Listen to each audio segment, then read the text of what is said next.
Hello, this is Charles Lewis from the Lewis Approach, and I'm here with my father, Chuck Lewis, who created the Lewis Approach verbal system, and we operate the Healthy Relationships Virtual Academy, helping bring value in your life. And today's topic is rejection. Rejection.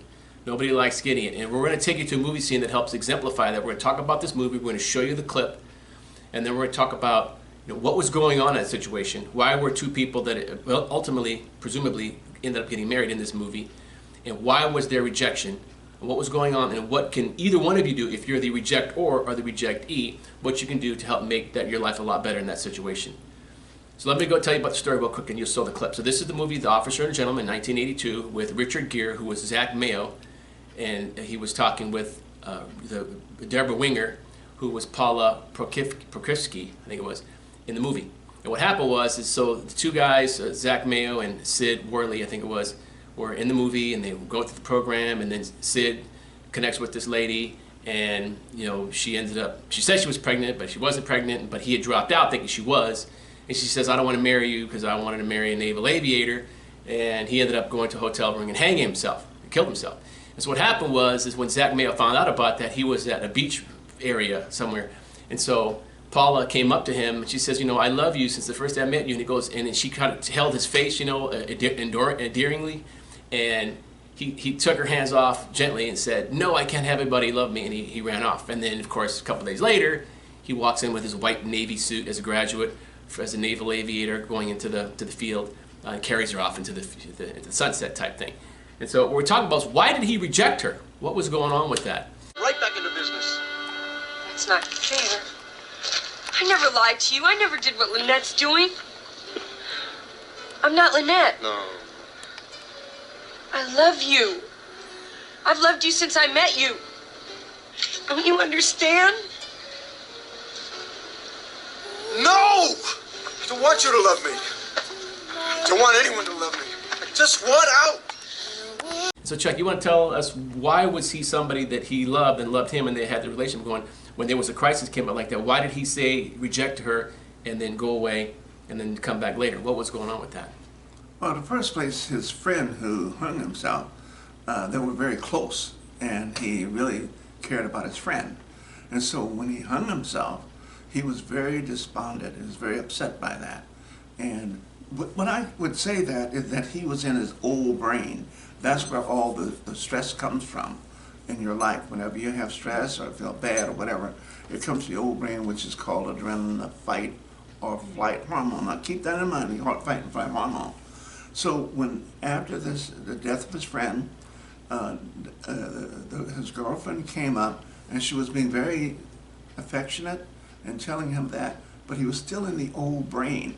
Now the key that really caused him more trouble is that she says, I love you, and she says positive things to him.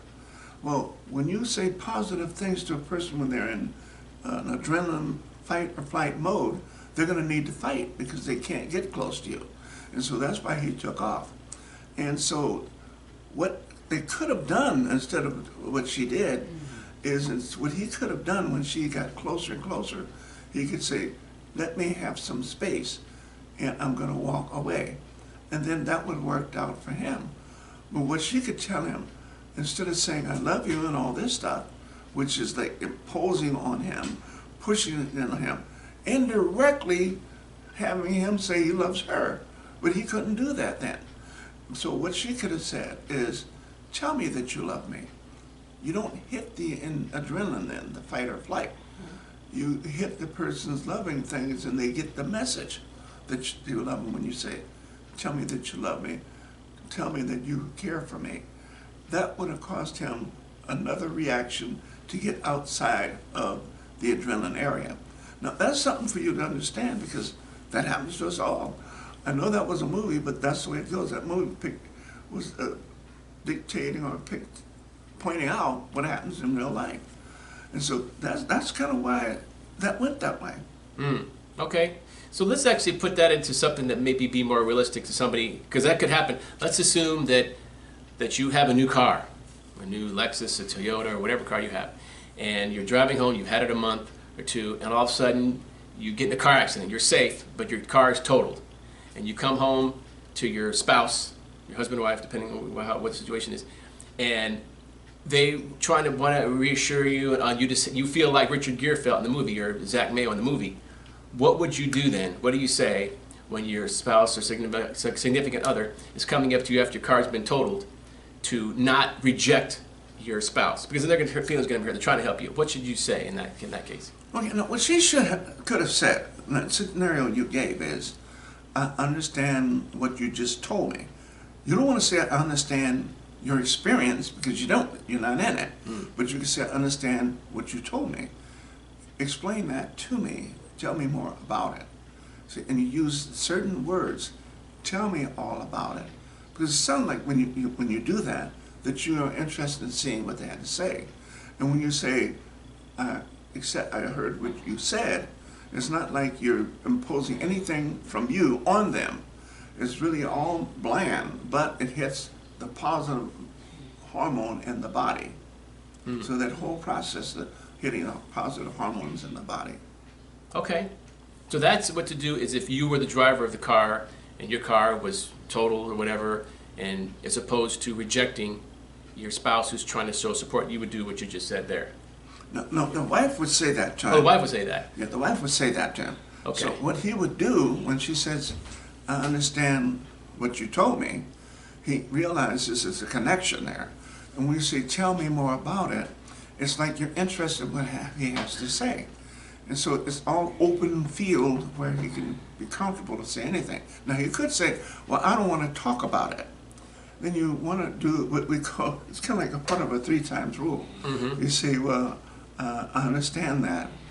Go out of your way and tell me anyway. I'd appreciate it. Now, again, these words that we're talking about back and forth are not hitting the person's fight or flight.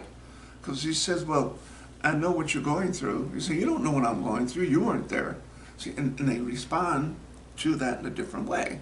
So you're focusing on the rejectee, the person who's been rejected, or is one being you're trying to show support and they're rejecting you. And so when you said a few minutes ago, by the way, we're in our book, Getting What You Want and Being Liked For, you said something about the 3 times rule. And this is one of the things we teach in our Healthy Relationships Virtual Academy class, the beginner's class, the 3 times rule.